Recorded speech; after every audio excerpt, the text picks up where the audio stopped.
Hi, this is my assignment 5 final project, and it's by Michelle Thomas. And yes, let's get started. So first I'm just going to give you a little brief overview about the project description.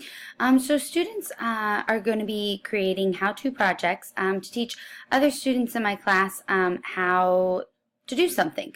So it's going to be up to the student to decide what it is that they want to teach their classmates how to do. And students are going to be using Google Slides, and they're going to be including audio of themselves talking to their classmates through the presentation of how it is they're going to be doing what it is that they want them to accomplish.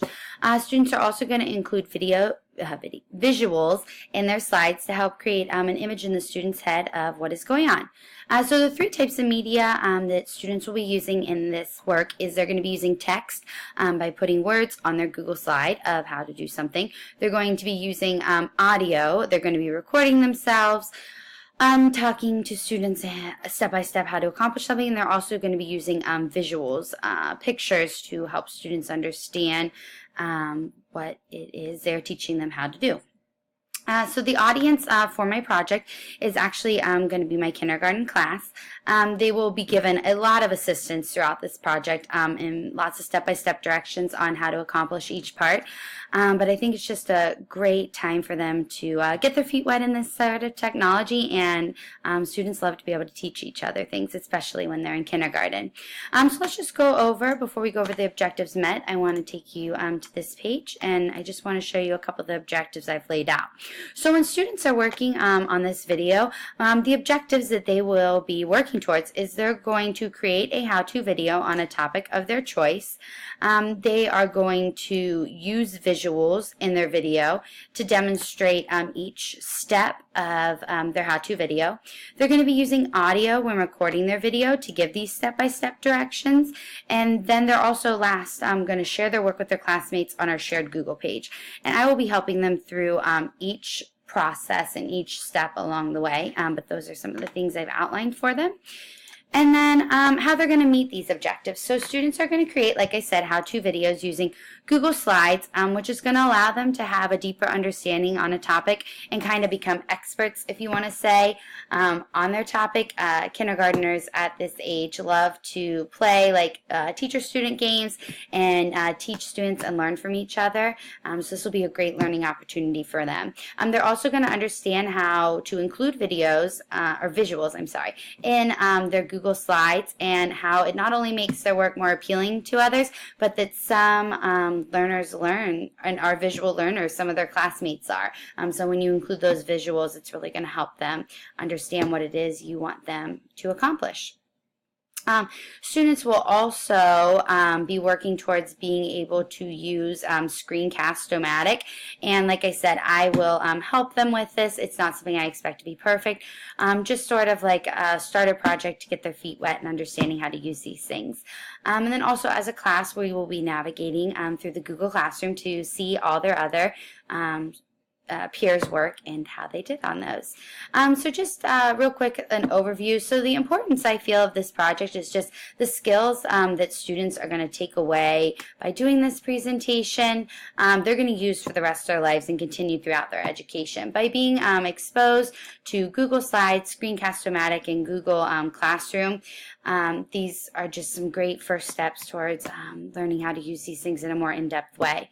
By receiving this exposure now, they're going to be prepared and understand how to use these types of mediums later in life.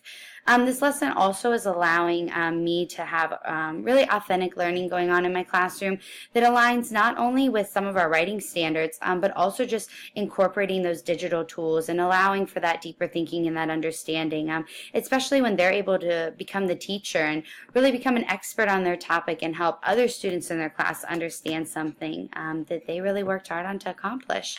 So like I said, I just feel like this covers the ISTE Standard 5B. And then the next thing I have is just a little quick video. I wanted to show you that I would be showing to my students of my expectations and exactly kind of step-by-step directions of what it is they are going to be doing. So let me play that for you.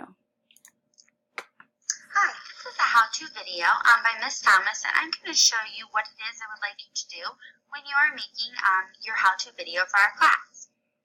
So first things first, let's go over some of the objectives. So the very first thing you're going to do is you're going to need to create a video.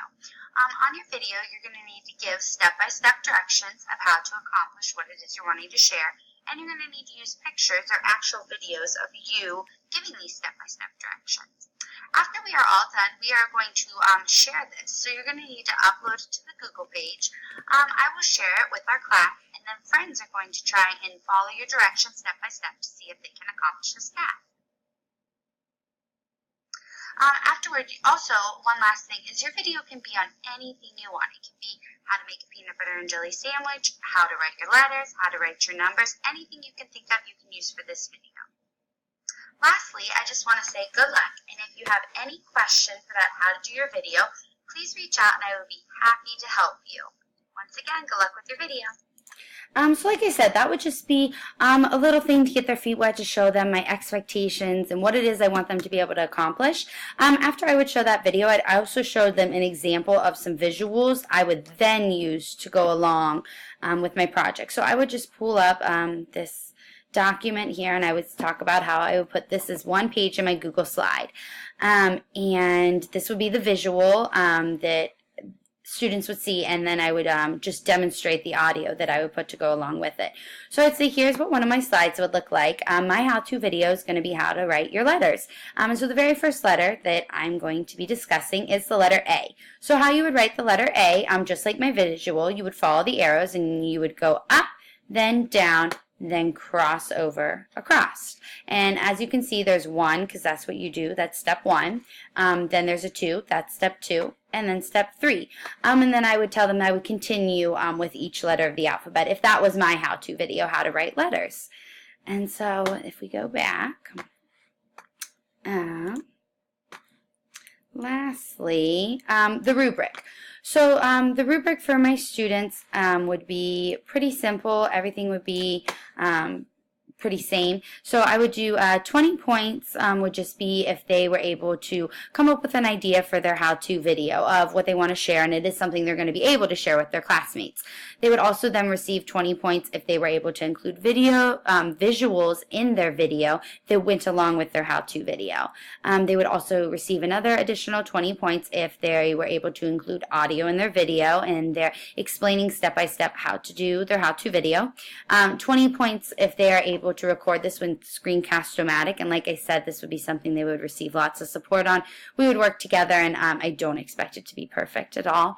And then 20 points if they're able to upload this to the Google page, and like I said, that's something I would help them with once they are done. So just a little reflection afterward. I really feel like this assignment is a great way to introduce students to new technology and just kind of get their feet wet for what they're going to be doing later on as they move up in the grade levels. And like I said, it's also allowing them to become that expert on a topic, which is something kindergartners love. They love to play the student teacher and be able to teach their friends something that they know a lot about. And so this allows them to have that opportunity, and it also challenges them because they're using types of technology they might probably have never used before. And they're learning together along with their classmates. So I think they would just not only have a lot of fun doing it, but it would also just be a great learning experience for them. So that was my presentation. So it's been great having class with you all, and thanks for watching. Have a great day. Bye.